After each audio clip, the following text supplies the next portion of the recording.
오늘 우리가 묵상할 말씀은 잠언 23장 15절부터 25절까지의 말씀입니다. 구약성경 937페이지 전후 잠언 23장 15절부터 25절까지 저와 여러분이 한 절씩 교독으로 한번 읽어보실까요?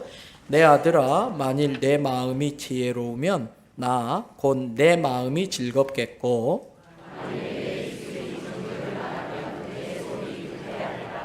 내 마음으로 죄인의 형통을 부러워하지 말고 항상 여호와를 경외하라.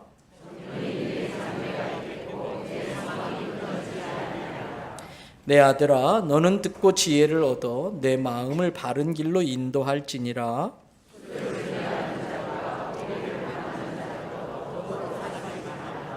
술 취하고 음식을 탐하는 자는 가난하여질 것이요 잠자기를 즐겨하는 자는 헤어진 옷을 입을 것임이니라.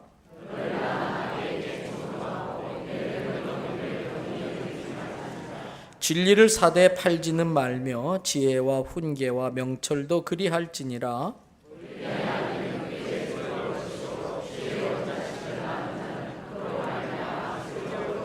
함께 읽습니다. 내 부모를 즐겁게 하며 너를 낳은 어미를 기쁘게 하라. 아멘. 할렐루야. 네.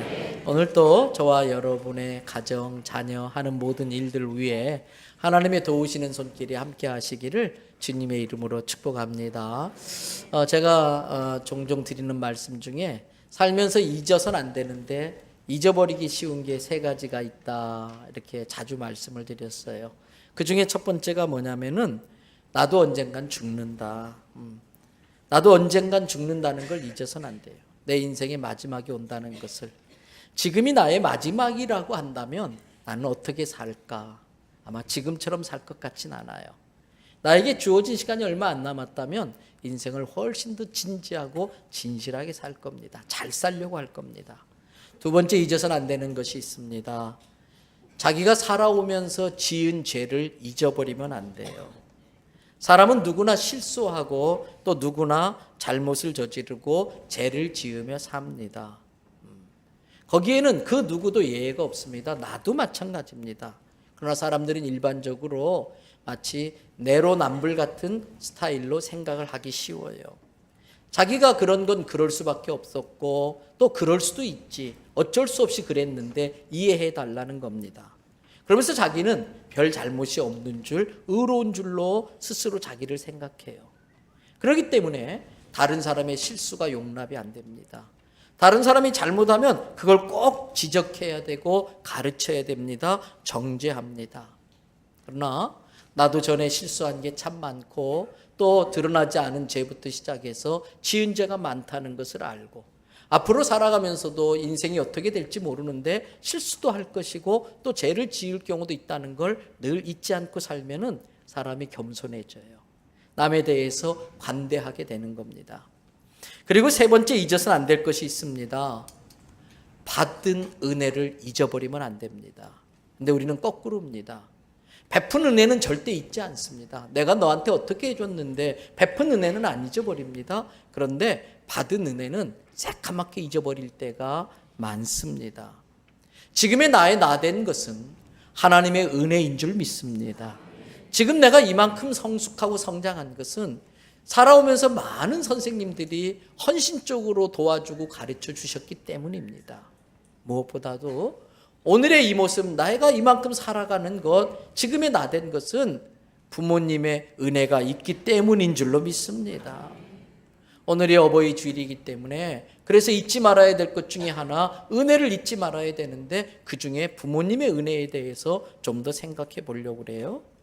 가끔 기독교에 대해서 제대로 정확히 알지 못하는 분들이 단지 제사를 지내지 않는다는 이유로 자신은 교회를 나갈 수 없다고 말씀하시는 분들이 종종 있어요. 아닙니다. 그렇지 않습니다. 기독교는 죽은 사람을 귀신으로 섬기는 유교 스타일의 제사를 드리지 않을 뿐이지 기독교는 어떤 종교보다도 효도를 강조하는 종교입니다. 여러분, 성경은 분명하게 말합니다. 신명기 5장 16절을 보세요.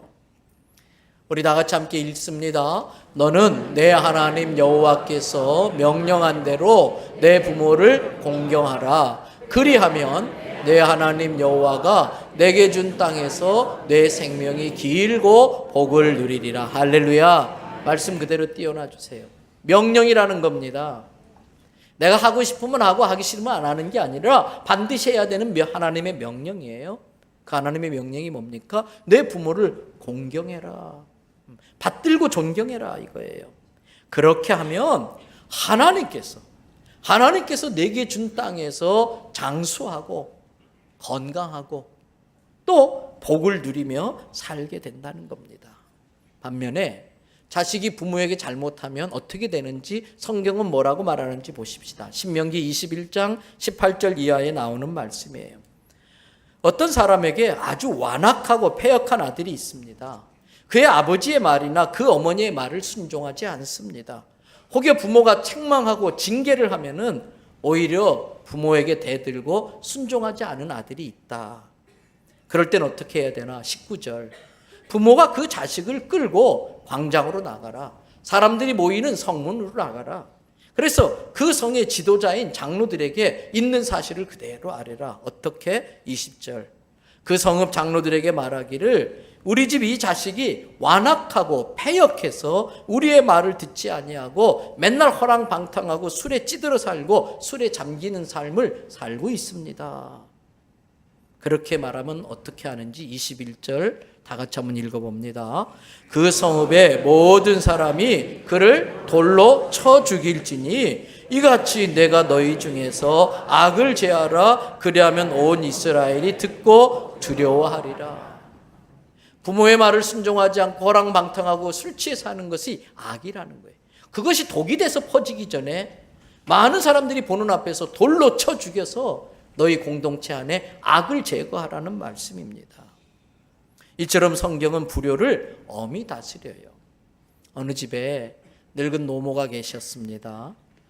먹고 살기 어려운 시절이라 흰 쌀밥 먹는 게 참 힘든 시절이었어요. 자식들이 맨날 보리밥을 주는데 여러분 연세 드신 분들은 이해하실 것 같아요. 연세가 드실수록 입이 까칠까칠해진다고 그래요. 여러분 젊은 사람들은요 뭘 먹어도 맛있어요. 소화도 잘 되고 음식이 그냥 여전히 맛있다면 젊다는 증거예요. 그런데 항상 맛있지요? 근데 아무리 맛난 음식이 차려져도 입맛이 돌질 않고 뭘 먹어도 맛있게 느껴지지 않으면 연세가 들면 다 그렇다는 거예요. 그래서 그런지 이 노모께서 그 깡보리밥을 허구한 날 먹으니까 많이 힘드셨던 것 같아요. 집안이 어려운 줄 알지만 아주 조심스럽게 어렵게 며느리에게 이야기한 거예요. 애미야 정말 미안한데 혹시 흰쌀밥 한 그릇만 먹어볼 순 없을까? 그랬더니 며느리를 비롯해서 아들 부부가 핀잔을 합니다. 어머니 참 속 없으시네요. 요즘 때가 어느 때인데 흰쌀밥이 어디 있어요. 집안 형편도 모르고 팔자 좋은 소리 하고 계시네요. 막 구박하고 태박을 주는 거예요. 그러다가 그 어머니가 얼마 뒤에 돌아가셨어요. 어머니 돌아가시니까 이 며느리를 비롯해서 자식들이 어떻게 하는지 보세요. 어머니 영정 사진 앞에 생선과 고기를 차려놓고 뽀얀 기름이 잘 흐르는 하얀 흰쌀밥을 막 해가지고 밥을 고봉처럼 떠서 숟가락 하나 푹 꽂아놓고 그 다음 뭐라 그래요? 아이고 어머니 불쌍한 우리 어머니 그 먹고 싶은 흰쌀밥 한번 못 잡숴보시고 어머니 그러면서 뭐라 그래요? 여기 흰쌀밥 잘 해놨으니 이거 잡수시고 우리 자식들 후손들 축복해 주세요. 누구 약 올리고 있습니까? 제가 그 죽은 어머니라도 약 올려서라도 그 자식들 축복하겠어요? 아니에요. 그러므로 사랑하는 성도 여러분, 부모님 살아계실 때에 효도하시기를 바랍니다. 기독교의 가르침은 부모를 귀신으로 섬기는 것이 아니라 그 부모를 그리워하면서 생전에 그분이 가르쳐 주셨던 말씀들, 그분이 교훈하셨던 것들을 다시 떠올리고 손자 손녀들에게 이야기하면서 오랜만에 온 가족이 모여서 정갈하게 옷 입고 또 믿음에 가정된 것을 감사하고 또 우리 자식들이 부모님 뜻을 잘 받들어서 하나님께 영광되는 일을 많이 해서 우리 가문에 하나님의 축복이 계속 이어지게 해달라고 추도 예배를 드리는 것이 기독교의 제사 방식인 거예요. 여러분, 그 제사 지낸다고 할 때에 그 제자가 한자인데 무슨 제자인지 혹시 아세요? 많은 분들이 아시겠지만 그 제자가 귀신 붙을 죄. 무슨 제자예요? 귀신 붙을 죄. 그러니까 제사를 자꾸 드리면 뭐가 붙겠어요? 귀신들이 붙는 거예요. 여기 제가 보니까 좀 붙은 사람이 몇 명 있는 것 같아요. 교회 다니면서 귀신 섬기면 안 돼요. 네. 여러분,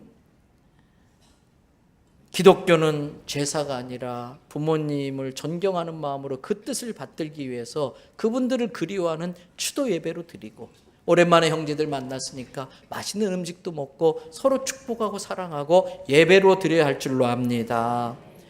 여러분, 불효가 말세의 대표적인 현상이라는 걸 아십니까? 말세가 되면 사람들이 불효를 합니다. 디모데후서 3장은 마지막 때 말세에 나타나는 여러 현상들을 우리에게 알려주고 있습니다. 마지막 때가 되면 어떤 일이 일어날까? 디모데후서 3장 1절부터 5절 말씀을 한번 보십시다. 너는 이것을 알라. 말세에 고통하는 때가 이르러. 2절, 첫째, 사람들이 어떻게 해요? 자기밖에 몰라. 이기적이 돼요. 두 번째, 뭘 사랑해요? 돈이 최고예요. 돈이라면 부모도 없고 자식도 필요 없고 돈이 전부예요. 또 세 번째, 자랑해요. 잘난 척을 그렇게 해요. 그리고 얼마나 거들먹거리는지 교만하고요. 조금이라도 약한 사람은요, 비방하고 비난하고요. 봐주지를 못해요. 실수하면 막 잡아먹으려고 그래요. 그 다음에 뭐라고 그랬어요? 부모를 거역한다는 거예요. 그리고 받은 은혜가 그렇게 많은데도 감사할 줄을 몰라요. 그리고 경건한 삶을 살지 않고 거룩하지 못한 삶을 살아갑니다. 3절 보세요. 정이 없어요. 아주 잔인하고 무자비해져요.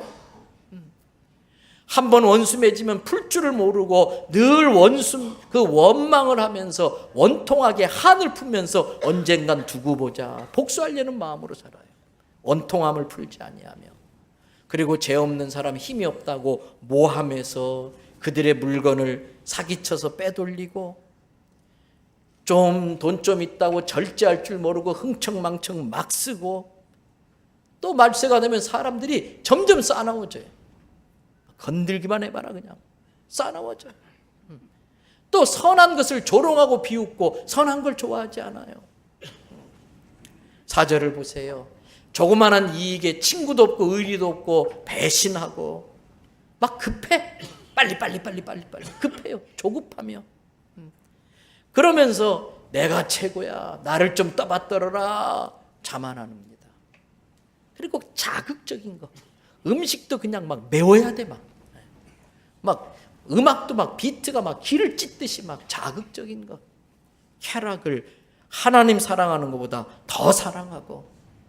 5절, 교회 다니면서 폼은 그럴듯하게 경건의 모양은 잡고 있지만 경건의 능력을 부인하고 나타내지도 못하고, 이 같은 자들에게서 돌아서라 그랬어요.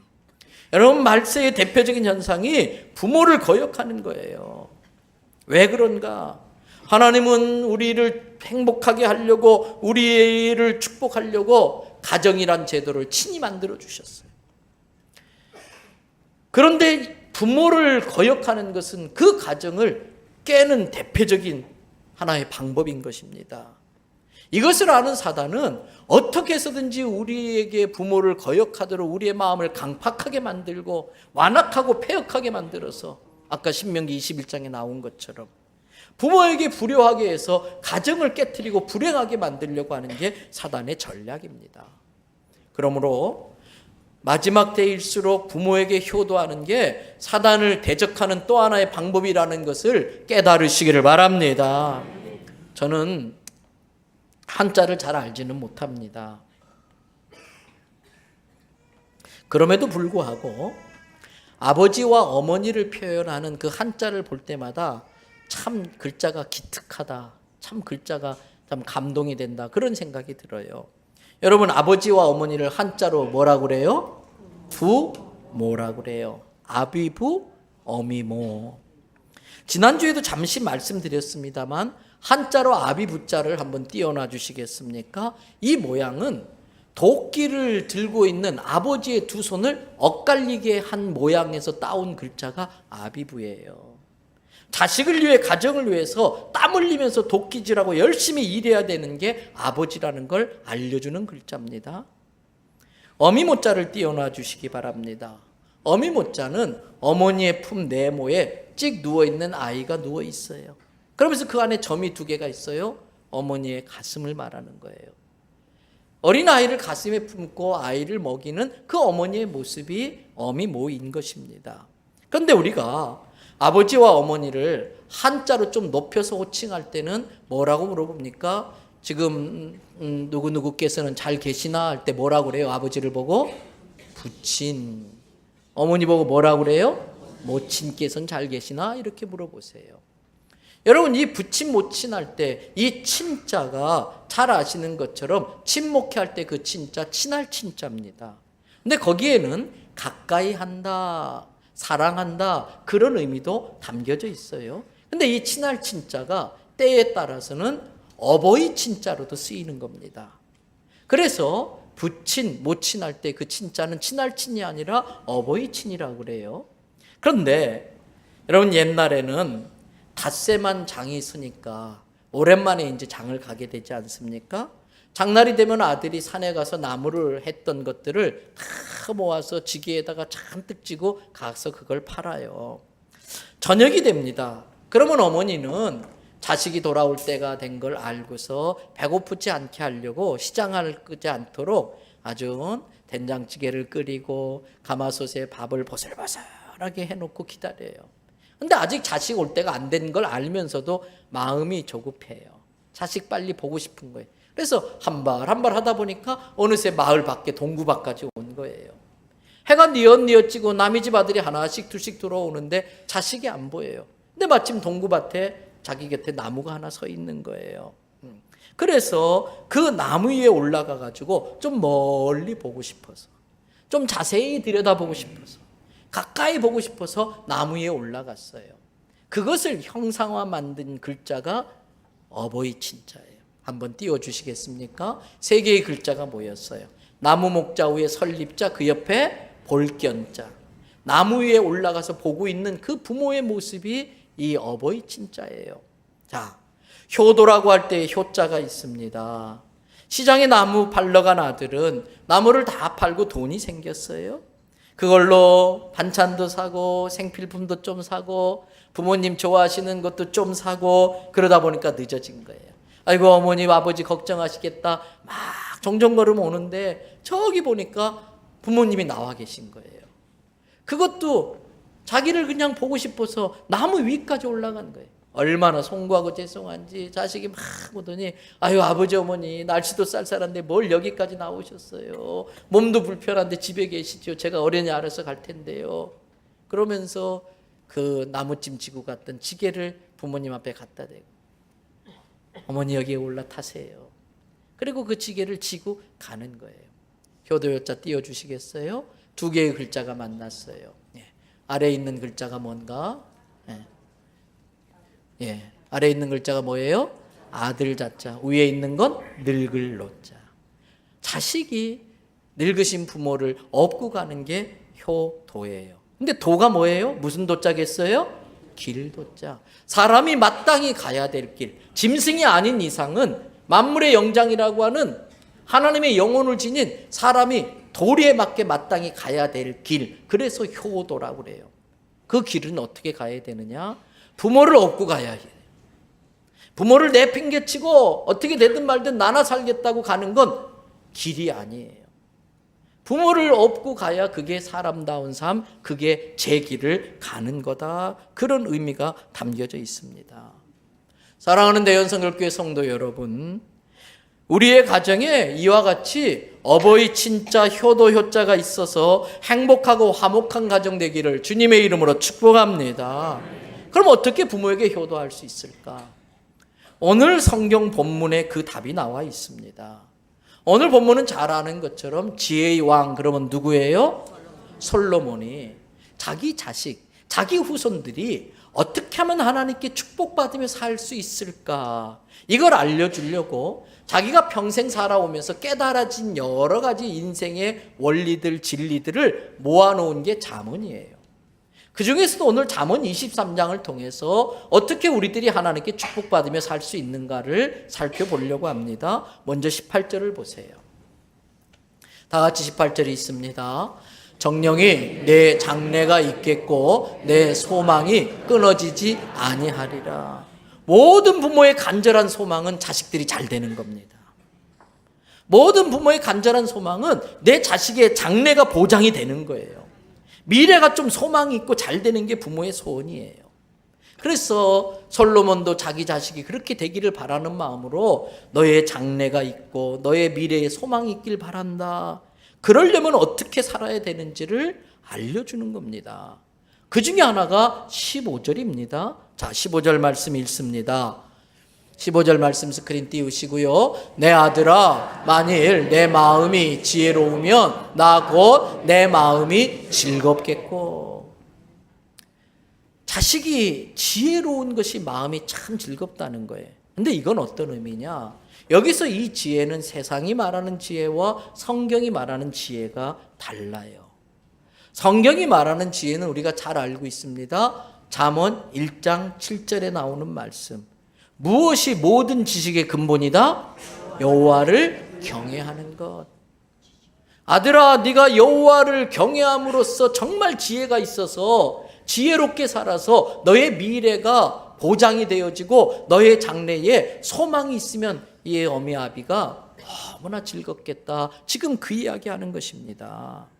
그래서 16절과 17절에 그렇게 여호와를 경외하며 함으로 지혜로운 자가 되기 위해서는 정말 정직을 말하고 악인의 형통을 부러워하지 말고 항상 여호와를 경외하는 삶을 살라고 당부하고 있는 겁니다.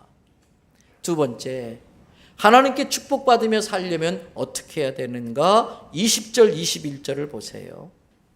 술을 즐겨하는 자들과 고기를 탐하는 자들과도 더불어 사귀지 말라. 술 취하고 음식을 탐하는 자는 가난하여질 것이요 잠자기를 즐겨하는 자는 헤어진 옷을 입을 것임이니라.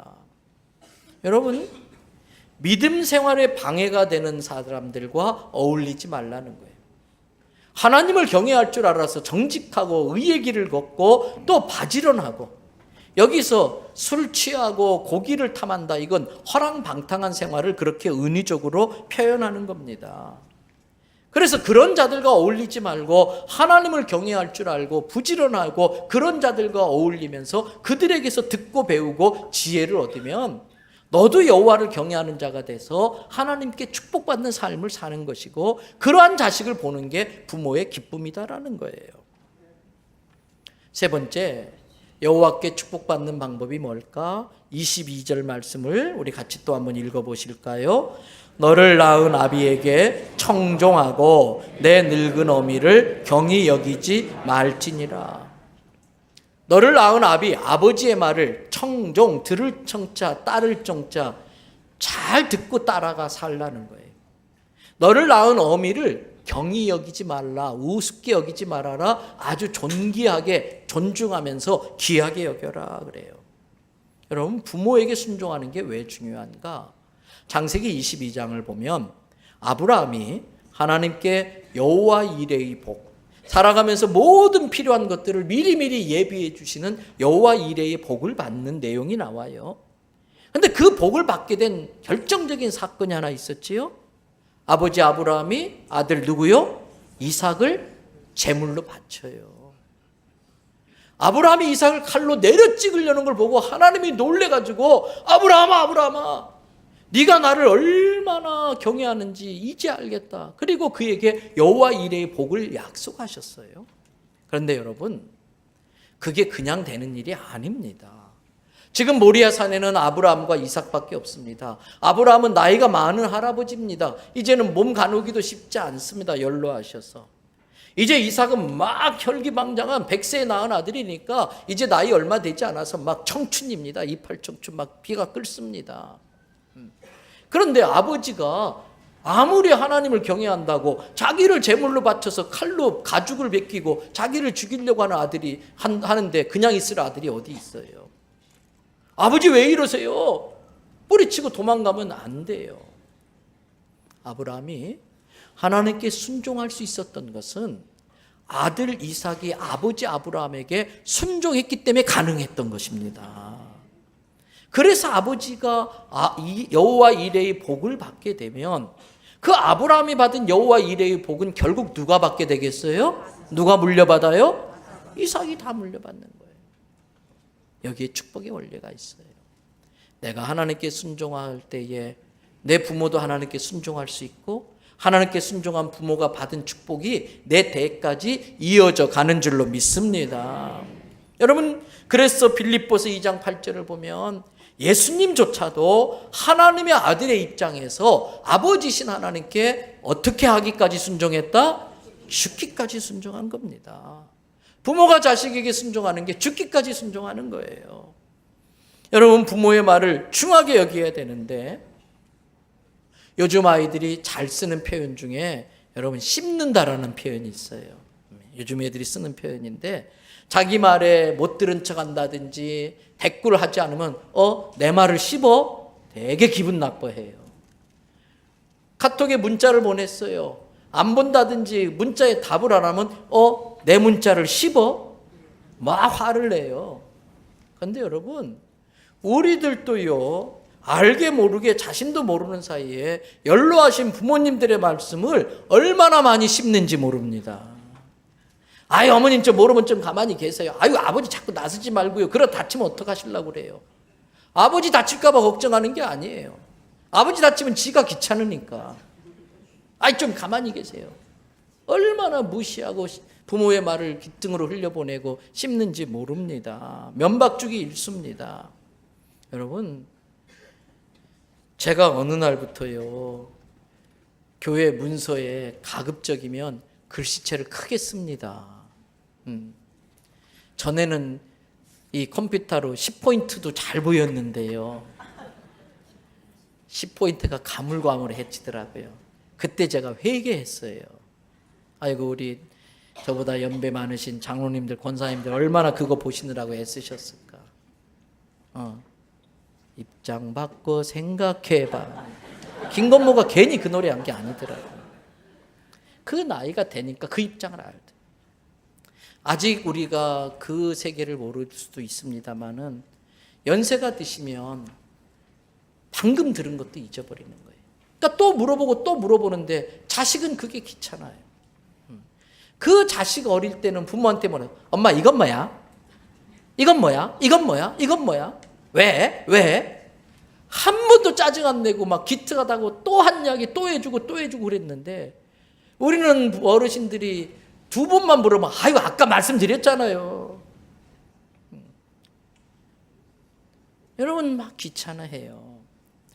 연세가 드시면 몸이 마음처럼 안 움직인다고 그래요. 엘리베이터를 타는데도 느리죠. 아유 빨리 좀 들어오지, 문 닫히면 닫히는데. 자동차 탈 때도요, 마음은 원인데 몸이 안 따라주는 거래요. 아이 차 밀리는데 빨리 타야지 막 짜증내고요. 여러분, 그러다 보니까 쉽게 부모님을 무시하고 그 말씀하신 걸 귀담아 듣지를 않습니다. 아닙니다. 그러면 하나님이 축복 안 해요. 부모님 말씀에 귀 기울여 들어야 되고요, 하신 말씀을 잘 청종해서 순종해야 됩니다. 다른 게 효도가 아니라 그게 효도예요. 여러분, 부모님 말씀 씹지 마시기 바랍니다. 또 부모님의 권위를 인정해 드려야 돼요. 나이 드신 부모님들이 제일 비참할 때가 언제인지 아십니까? 뒷방 늙은이 취급받을 때, 자기의 존재감을 느끼지 못할 때. 사람이 나의 존재를 알아주지 않으면 비참해져요, 사람은.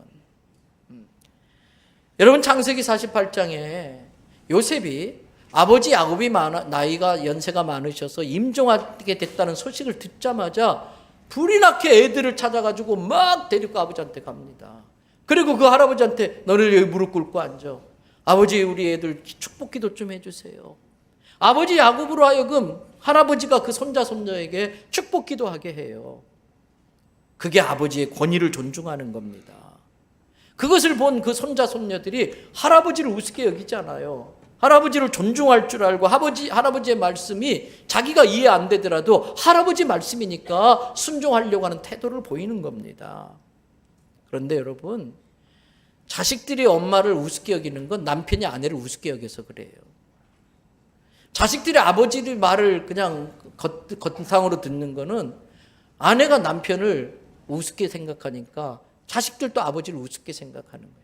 내가 내 아버지 어머니를 귀하게 여기면 손자 손녀들도 할머니 할아버지를 귀하게 여기는 겁니다. 잠언 2장 19절에 이런 말씀이 나옵니다. 다 같이 한번 읽겠습니다. 밧세바가 이에 아도니아를 위하여 말하려고 솔로몬 왕에게 이르니 왕이 일어나 영접하여 절한 후에 다시 왕자에 앉고 그의 어머니를 위하여 자리를 베푸니 그가 그의 오른쪽에 앉는지라. 여러분, 어머니 밧세바가 솔로몬 왕에게 아도니아 일로 인해서 좀 부탁할 게 있어서 찾아온 거예요. 어머니를 보자마자 솔로몬이 벌떡 일어나요. 그러니까 당연히 신하들은 어떻게 되겠어요? 왕이 일어나니까 다 따라 일어나는 거예요. 이 왕이 밧세바 어머니한테 절을 꼭꼭 하니까 신하들도 다 절할 수밖에 없어요. 그리고 어머니 여기 앉으세요. 자기 오른쪽에 자리를 탁 마련해서 딱 어머니를 앉히고 말씀하세요. 무슨 일이세요? 왜 그랬을까? 잘 아시는 것처럼 밧세바가 누군지 아시지요? 밧세바는 원래 다윗의 부하 우리아의 아내였었습니다. 그런데 다윗이 밧세바를 취하고 그걸 감추려고 우리아를 위험한 곳에 보내서 죽게 만들었어요. 그리고 그 밧세바를 자기 아내로 받아들였어요. 왕이 그러니까 신하들이 꼼짝 못하고 말은 못했지만 속으로 밧세바를 어떻게 생각하겠어요? 존경 안 해요. 비웃어요. 솔로몬이 이걸 아는 거예요. 그렇지만 어떡합니까? 자기 어머니인데.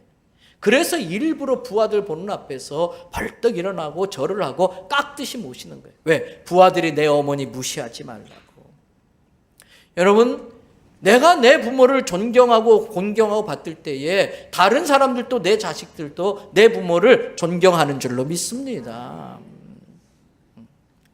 여러분, 그러므로 우리는 부모님의 말씀을 무겁게 여겨야 돼요. 중히 여기고 청종하여 따라야 할 줄로 믿습니다. 네 번째, 우리가 하나님께 축복받는 삶을 살려면 어떻게 해야 되나? 25절이에요. 25절 다 같이 읽습니다. 내 부모를 즐겁게 하며 너를 낳은 어미를 기쁘게 하라. 여러분, 다른 게 효도가 아니에요. 부모의 마음을 읽을 줄 알고 그 부모의 마음에 맞게 마음을 즐겁게 해드리는 게 효도입니다. 말로만, 겉으로만, 형식적으로만이 아니라 진심으로 부모님을 즐겁게 해드리려고 하는 것이 효도입니다. 여러분, 효도는 말로 하는 게 아닙니다. 구체적으로 하는 겁니다. 창세기 47장에 보니까 요셉이 아버지 야곱을 물질로 봉양했다 그랬어요. 효도는 말로 하는 게 아니라 주머니로 하는 거예요. 물질로 어머니의 주머니, 아버지의 주머니를 채워드리는 거예요. 일반적인 가정들이 자식들 데리고 종종 외식을 하지요. 그래서 나간 김에 몇만 원짜리 메이크업도 그냥 척척 사 입히고요. 근데 나갈 때 나이 드신 부모님들한테는 뭐라 그래요? 다녀오겠습니다. 집 잘 지키고 계세요. 아이들 생일 때는 전화해서 친구들 다 불러가지고 생일 파티 해주는데 부모님 생일 때는요, 가까운 친지나 친구들 몇 분 모셔서 식사 대접해 드리는 일은 거의 없어요. 여러분, 심지어 기르는 개도 스트레스 받는다고 운동시켜야 된다고 데리고 산책을 나가는데 부모님들한테는 허구한 날 집만 지키라는 거예요. 아닙니다. 그러면 하나님께서 축복하지 않으십니다. 여러분, 부모님의 마음을 읽고 기쁘게 해드려야 하는데 특별히 형제끼리 우애해야 돼요. 다른 것이 효도가 아니고 형제끼리 아끼고 존경하고 존중하고 우애하며 사는 게 효도예요. 창세기 45장을 보면 요셉이 자기를 판 형들을 용서하고 오히려 위로하고 그들을 돌보겠다고 말해줌으로써 조마조마 불안불안해하는 아버지 야곱의 마음을 편안하게 해드렸어요. 형제들끼리 얼마 되지도 않는 그 재산 가지고 좀 더 가지겠다고, 그것 좀 더 갖는다고 인생 펼쳐지는 것도 아닌데 그것 때문에 형제끼리 다투는 것은 불효 중에 불효예요. 여러분, 살다 보면 부부끼리도 힘들어질 때가 있지요. 배우자가 특히 어떤 특별한 원인 제공을 하지 않는 한은 좀 힘들고 어려워도 끝까지 가정 지키며 가야 돼요. 자식 생각, 부모 생각하면서 그 고비 넘겨야 돼요. 부모의 가슴에 평생 못 박는 일을 하지 않으려고 몸부림을 쳐야 되는 거지요. 또 어떻게 효도합니까? 여러분, 자식이 아프면요, 부모는 가슴이 찢어져요. 제가 한번 아픈 적이 있는데 청각 시절에 제 모친이 그러더라고요. 얘 남편 죽으면 발끝에 묻고 자식 죽으면 가슴에 묻는다는데 네가 이렇게 아프면 어떡하냐. 그렇게 마음 아파하시더라고요. 내 몸 잘 관리하셔야 돼요. 과식과로하지 마시고. 그래서 건강하게 하는 게 효도입니다. 또 뭐가 효도일까? 여러분, 세상에서 욕먹지 않고 반듯하게 바르게 사는 것이 효도예요. 옛날에 길 가다가 아이들이 인사 잘하면 이 상투 쓰고 갓 쓴 어르신들이 장기 두다가 허허 그놈 참 기특하네, 네 집 자식인고, 얘 어르신 저기 김서방네 자식입니다, 허허 뼈대 있는 집안이구먼. 근데 가다가 인사 안 하고 그냥 지나가, 저놈은 네 집 새끼인거. 금방 자식의 새끼로 바뀌는 거예요. 그러니까 예수 믿는다고 하고도 제대로 못 살면 아버지 하나님 욕먹고 주님의 몸인 교회 욕먹고 육신의 부모 욕먹는 거예요. 때문에 예수 믿는 사람답게 정말 내 부모를 위해서라도 반듯하게 살아야 할 줄로 믿습니다. 또 여러분, 부모의 마음을 즐겁게 해드리는 아주 실제적이고 구체적인 방법 중에 하나가 용돈을 넉넉하게 드리는 거예요. 그래서 예수 안 믿는 사람은요, 뭐니 해도 뭐가 뭐니다? 뭐니가 최고다 그래요. 그래서 올 어버이날 어떤 언론사에서 설문조사 했는데 어버이날 부모들이 제일 받고 싶은 선물 1위는 뭘까요? 머니예요. 돈. 근데 제일 받기 싫은 선물 3가지를 또 설문조사 했더라고요. 뉴스 보셨지요? 제일 받기 싫은 게 뭐예요? 책. 아니, 안 그래도 눈이 침침해 죽겠는데 이 책을 갖다 보라고. 2번째 받기 싫은 선물이 있어요. 뭘까요? 케이크. 3번째 받기 싫은 선물? 꽃. 근데 저는요, 책은 안 받았어요. 그런데 케이크하고 꽃은 받았어요. 우리 아이들이요, 카톡에다 그랬더라고요. 어버이날 수요일날 밤이니까 또 제가 또 바쁘니까 못 만나는데 어떤 아이가 오늘 수요 예배 기도회 후에 어버이날 이벤트, 해외 거주자 외에 다 필참 그래 놨더라고요. 이제 외국 가 있는 딸 빼놓고 다 모이라 이거지. 그래서 예배 마치고 밤 10시 반쯤 모였어요. 그래가지고 선물을 받았어요. 요만한 케이크 하나고 카네이션 하나. 이벤트를. 딸이 없으니까 확 달라지더라고요. 딸이 있을 때는 안 그랬는데. 그래도 참 고맙지요. 여러분, 연세가 드셔도 돈 쓸 곳이 있어요. 굳이 쓸 곳이 없어도요, 돈을 갖고 계시면요, 손자 손녀들이 인사하는 각도가 달라요. 그리고 그 몇 푼 안 되는 건데도요, 그게 주머니에 몇 푼 있느냐 없느냐에 따라서 마음이 달라진다니까요. 근데 희한해요. 자식놈들이 맡겨놓은 것도 아닌데 자식들이 달라고 하면 그렇게 당당하게 달라고 해요. 그런데 주는 부모 입장에서는 달라는 만큼 못 줘가지고 쩔쩔매면서 줘요.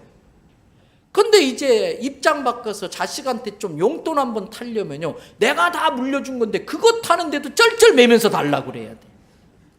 그래서 어르신들 말 들어보면요, 부모가 자식에게 제일 하기 힘든 말이 돈 떨어졌는데 용돈 좀 달라. 이 말하는 게 제일 자존심 상하고 제일 힘들대요.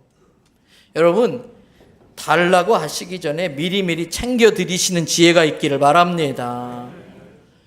이 부모님의 마음을 즐겁게 해드리는 게 효도이고 그래야 복을 받는데, 마음을 즐겁게 해드리려면 부모님의 마음을 알아야 될 거 아닙니까? 그런데 우리나라는요, 가족끼리인데도 이 대화의 방법에 여러 가지 문제가 있더라고요. 말하는 법을 잘 몰라서 오해도 잘하고요.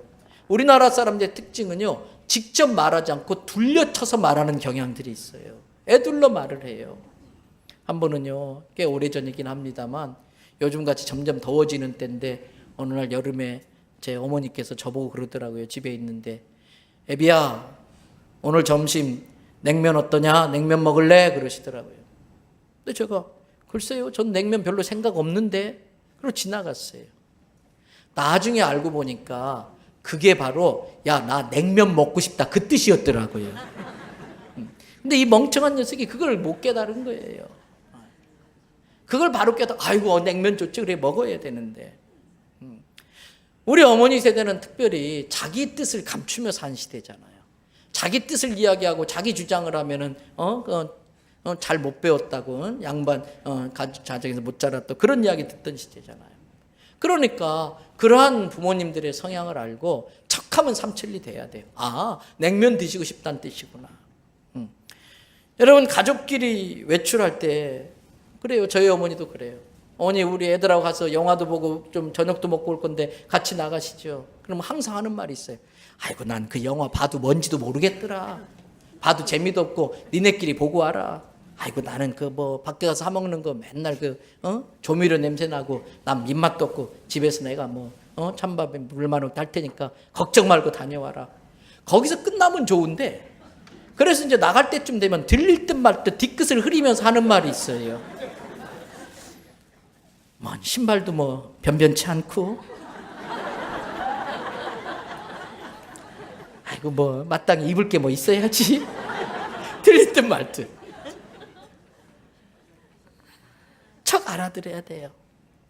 근데 그걸 모르고, 그래요? 아이고 피곤하신가 보네요. 그럼 우리 다녀올 테니까 쉬고 계세요. 그리고 애들 데리고 나가요. 나가가지고 뭐합니까? 어머니가 잡수고 싶다는 그 평양냉면 먹고 들어오지요. 마땅히 입을 만한 옷도 없다 그랬는데 애들 새 옷 사펴 입히지요. 야, 신도 좀 신을 게 별건데 또 새 신발 신겨 들어오지요. 그러면 아무 말씀 안 하세요. 그런데 그렇게 하고 들어온 애들이 와서 막 영화가 재밌었느니 냉면이 맛있었느니 그 이야기 들은 부모 마음은 어때요? 심사가 뒤틀리죠. 근데 어르신의 특징은 또 자존심이 세세요. 그 표현을 못하는 거예요. 그런데 반드시 그냥 넘어가진 않습니다. 3쿠션으로 보복을 합니다. 다르게. 괜히 트집을 잡고 짜증을 내고. 그런데 부모님 입장 생각해 보면 그런 상황에서 충분히 좀 화가 나시겠다, 이해를 해드릴 수 있어야 되는 지혜가 있어야 되는 거예요. 그 입장이 되어보는 거지요. 여러분, 부모의 마음을 헤아려서 그 마음을 즐겁게 하고 기쁘게 해드리는 성경의 말씀에 명심하시기를 바랍니다. 이제 말씀 마무리하려고 합니다. 어떤 가게에 이런 글귀가 있어서 아주 오래전에 찍어온 적이 있었어요. 애완동물 병이 나면 가축병원 달려가도, 늙은 부모 병이 나면 그러려니 태연하고, 10자식 키운 부모 하나같이 키웠건만 10자식은 한 부모를 귀찮으려 여겨보내. 자식 위에 쓰는 돈은 아낌없이 쓰건만은 부모 위에 쓰는 돈은 하나둘씩 따져보내. 자식들의 손을 잡고 외식하면 작건만은 늙은 부모 위에 외출 한번 못하도다. 제 자식이 장난치면 싱글벙글 웃으면서 부모님이 훈계하면 듣기 싫은 표정이네. 시끄러운 아이 소리 잘한다고 손뼉치며 부모님의 훈계 소리 듣기 싫어 빈정대네. 제 자식의 오줌똥은 맨손으로 주무르나 부모님의 기침가래 불결하여 밥 못 먹네. 과자 봉지 들고 와서 아이 손에 쥐어주나 부모 위에 고기 한 근 사올 줄을 모르도다. 여러분, 고은이라는 목사님이 계셔요. 이 목사님이 돌아가신 어머니를 생각하면서 지은 시가 있는데 참 공감이 되더라고요. 제가 한번 읽어봐 드리려고 그래요. 우리 한번 반주 한번 깔아줘요. 눈물 쏙 빠지게. 참.